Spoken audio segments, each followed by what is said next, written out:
Emily sneered at me and said, "Thanks for quitting." I met her gaze, silently staring back without a word.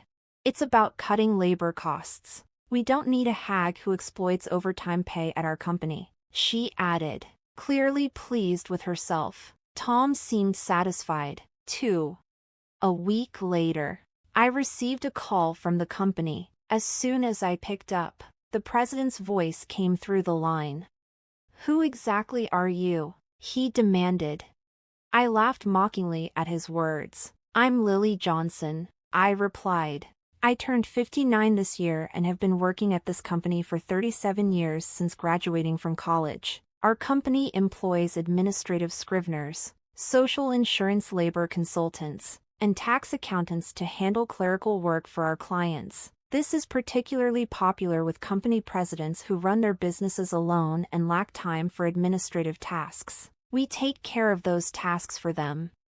I worked in the tax department. I had earned my bookkeeping and tax accountant qualifications during college, which is why I joined the company in the first place. Currently, I manage 45 clients, which keeps me extremely busy. Although a part-timer helps with the accounting entries, the workload is still overwhelming. However, I refuse to show any weakness. Our clients have been with us for a long time, and many have faced their fair share of hardships. Seeing them deal with adversity motivates me not to give up. So, here I am, sitting in front of my computer again today.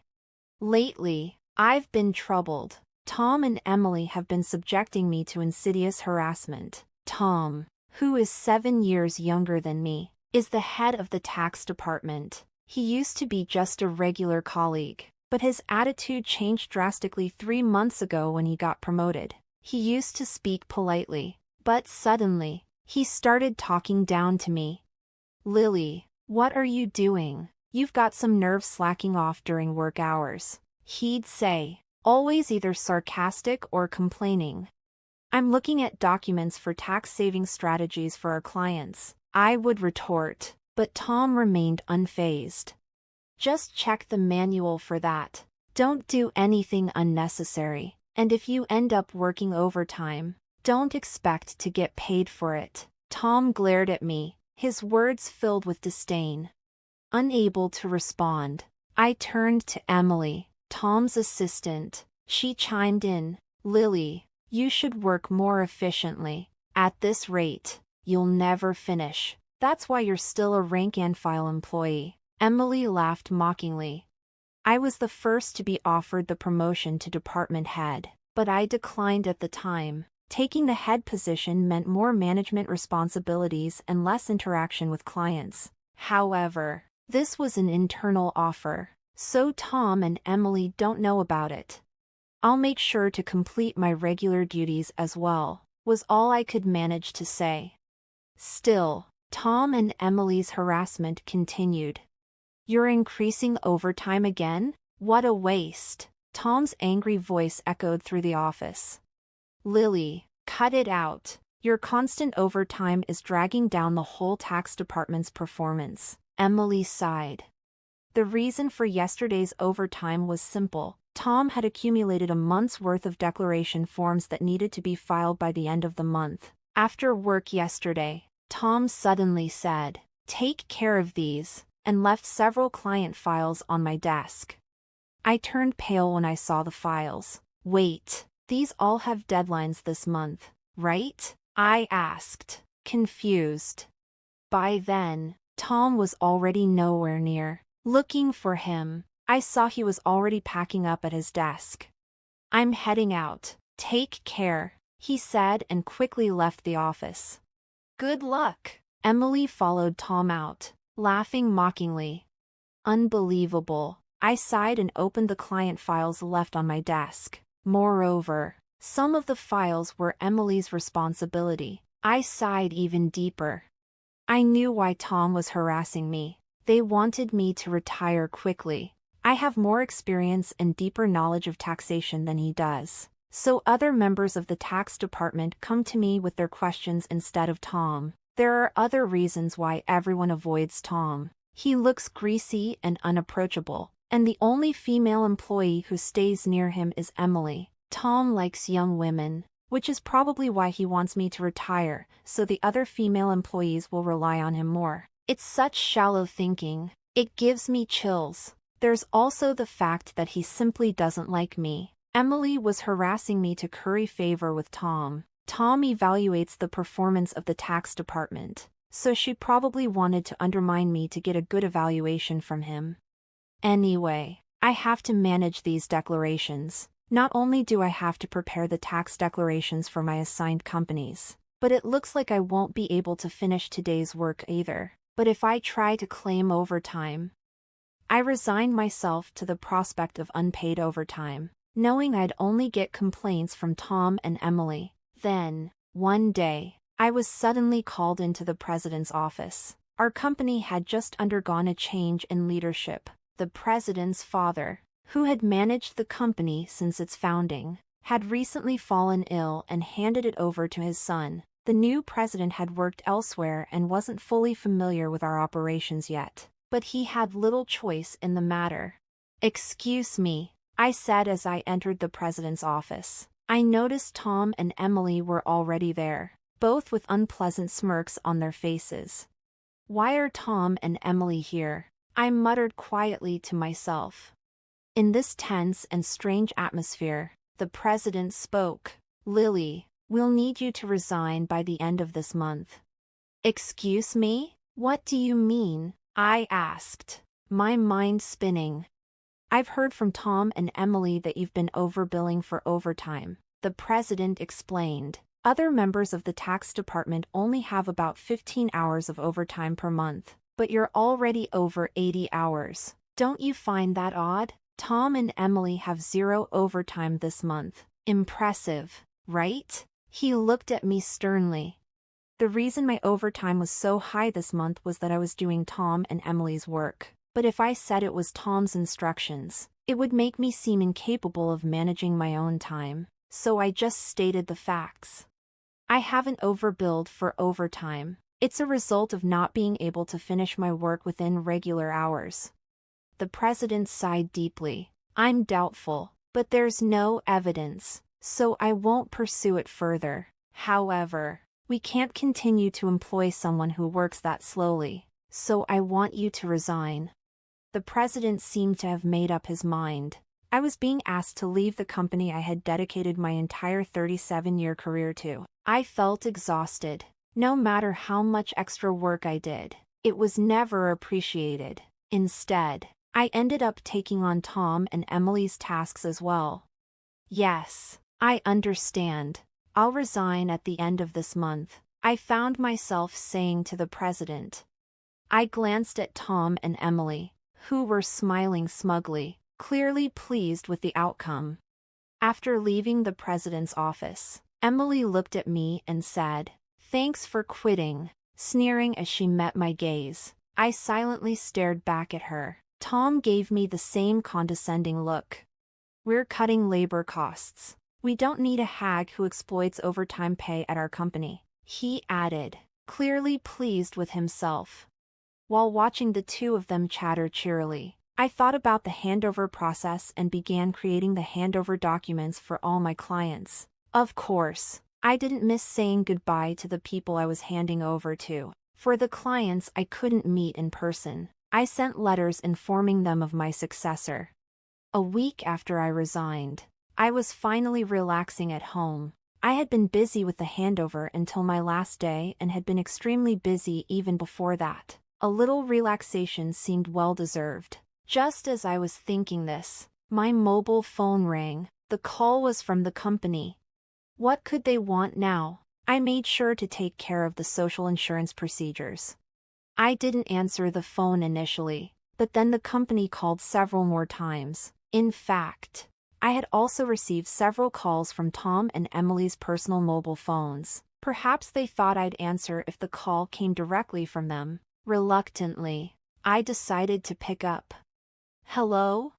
Lily, it's a mess right now." As soon as I answered, the president's voice came through. "Who exactly are you?" I laughed mockingly at his words. "Who am I? Just an unemployed lady. I've resigned from the company, and I'm nothing else right now. The president spoke urgently. Since you left, we've had 49 calls to stop transactions with the company. Please come back immediately. He finished speaking and hung up. He must be really panicked. I guess I have no choice. I got up reluctantly and headed to the company. As soon as I arrived, I saw Tom and Emily waiting. Their faces were pale, and they both had dark circles under their eyes. "What's wrong with both of you?" I asked, surprised at their drastic change in appearance. Tom glared at me. "Since you left, we've been getting calls one after another to stop transactions, not just from your clients, but from prospective companies we were planning to introduce. What did you do?" Emily looked at me with suspicion. I never thought Lily would do something so underhanded. I'm truly disillusioned. The reason they both looked so haggard was probably due to dealing with all the cancellations. Of course, I hadn't done anything to the clients, but I had a guess why they were canceling their transactions. "Well, the cancellations might be unavoidable this time," I muttered. Tom yelled, "So you did do something, didn't you? Get to the president's office now." He took me to the president's office. "President, I brought her," Tom declared forcefully as he opened the door. Emily followed quickly behind him. "Oh, I've been waiting," the president said, looking me in the eyes. Tom accused me as if I were the culprit. "It appears that Lily was involved in the cessation of transactions with our clients. We should not only make her resign but also sue her for damages," Emily argued vehemently, though she spoke carefully in front of the president. Ignoring them, the president turned to me and asked, "Why did so many companies stop doing business with us after Lily left?" The president looked at me intently, waiting for an explanation. I took a deep breath and answered clearly, "Don't you understand? Our clients didn't need us just to manage their taxes. There are plenty of tax accountant firms that do it cheaper. They stayed with us because I was here." Tom snapped at me. "What's with that attitude towards the president? You think you're worth that much?" Emily taunted. "There's no way it's because of Lily." The president looked serious as I explained.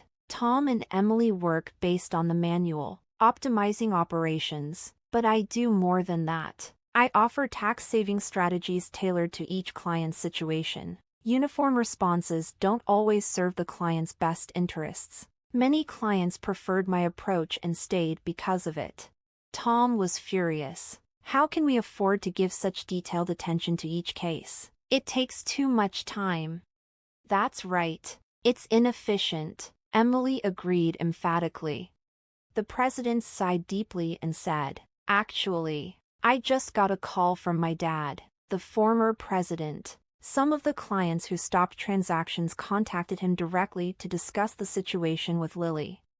I was surprised to hear this. I hadn't expected the clients to go that far for me.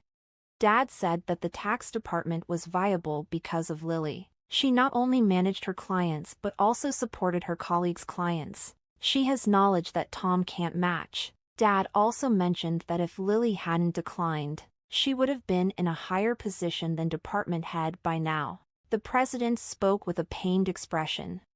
"No, no way," Emily said, looking shocked. She probably couldn't believe that I might have been her boss. The president continued, "I'm really sorry for asking you to resign, but can we revoke your resignation? Lily, you're needed at our company." My father also insisted strongly.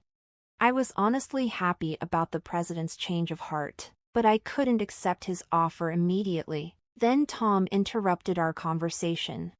"President, what do you mean she's better than me? I can't accept this." Tom was visibly upset. Emily protested as well. "Tom is a wonderful boss who cares for his subordinates, and yet you choose Lily over him? That's unacceptable." The president looked sternly at them. "Actually, since Lily resigned, we've received numerous complaints from the tax department. You two seem to have been pushing your work onto others. Haven't you? What? Why would you? Tom's face turned pale.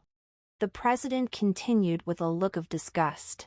I've heard from the employees that you, Tom, have been assigning your client declaration forms to your subordinates, including Emily's work for many clients. Standing next to Tom, who was getting paler, Emily trembled as her name was mentioned. There was also a report that you've been pushing your work onto Lily until she resigned. You were calling her a salary thief, but it seems the roles were reversed, weren't they? The president sighed. No, that's not. Tom was visibly flustered, unable to come up with an excuse. Observing Tom and Emily turning pale together, the president continued. Also, there was a report that you two are in a relationship. You were often seen leaving work together. But, Tom, you're married, aren't you? The president glared at Tom and Emily. I was just mentoring Emily as her superior. Nothing inappropriate. Tom struggled to find the words. The president produced several receipts. These are receipts questioned by the accounting department. These dining expenses filed by Tom, who were they with? Certainly not clients, right? Tom was sweating profusely, unable to speak. Emily's face turned ghostly pale. Tom and Emily, you've neglected your duty and inflated expense claims. Plus, you're having an affair in the office despite being married. According to company policy, I'm terminating your employment as of today, the president told them calmly and straightforwardly. Tom and Emily tried to resist. Please wait. I'll retract the receipt claims. Just don't fire me. I have a family, Tom pleaded desperately. Emily did the same. Please. I don't want to be fired. I'll apologize to Lily and the others for offloading work on them. She was on the verge of tears, realizing the severity of being fired for neglecting work and having an affair with a supervisor. She must have been worried about her reputation.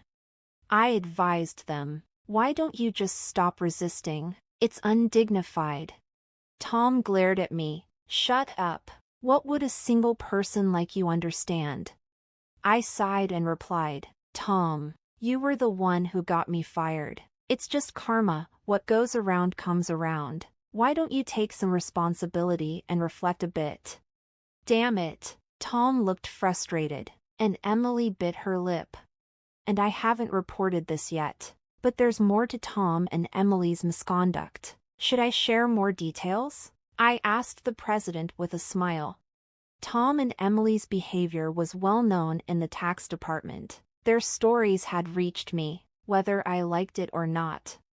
No, please don't. Lily, stop. They both pleaded frantically, trying to stop me.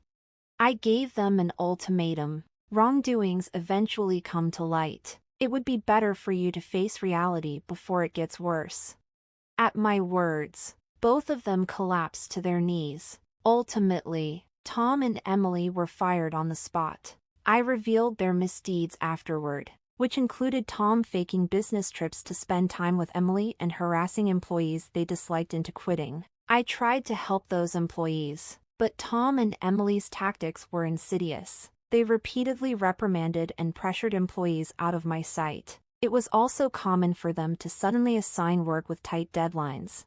The employees who resigned had asked me to keep quiet, but now they are happily working at other companies, so I decided it was okay to speak up.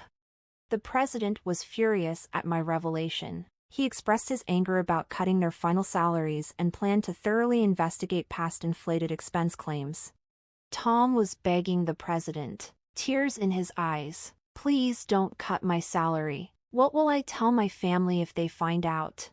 Eventually, Tom and Emily's affair was exposed to Tom's wife, and he ended up getting divorced. The two are now facing claims for compensation in the divorce lawsuit. I know this because, for some reason, Tom contacted me. Please, can you persuade the president to reconsider the firing? Emily and I are in a real bind now. Apparently, Tom and Emily are struggling to find new jobs. The tax industry is somewhat insular. And if you commit too many misdeeds, word spreads quickly through the industry's network. That's why no one is willing to hire them. However, they need money for divorce compensation and living expenses, so now they're working day labor jobs. Like at construction sites, people used to office work suddenly doing hard labor outdoors must be tough. Emily often calls me crying, "Lily, please help. I just wanted a raise and a better life. I never really liked Tom, and this situation is unbearable," Emily would say, crying. However, Tom and Emily's predicament is their own doing. Many people, including myself, have been victims of their actions. So I told Emily, "This is all your own fault. Emily, you can't unring a bell. It will be hard to return to the same path. You're just going to have to deal with the hardships." "No way," Emily cried out in despair. This was the outcome of Emily's actions. I hope she continues to regret her actions in the future. As for me, I'm still enjoying a relaxed lifestyle away from work. The president has been begging me to return, but I have declined. After being told once to resign, I don't think I'll go back. Sometimes I help out at a friend's tax office to earn a bit of money. Maybe once things settle down, I'll start my own office like my friend. In my own office, no one can complain about my working style. I can fully dedicate myself to my clients. As a tax accountant, I want to be on equal footing with my clients, not as a teacher but as part of the service industry. My second life has just begun, and I'm looking forward to delving into what I want to do next.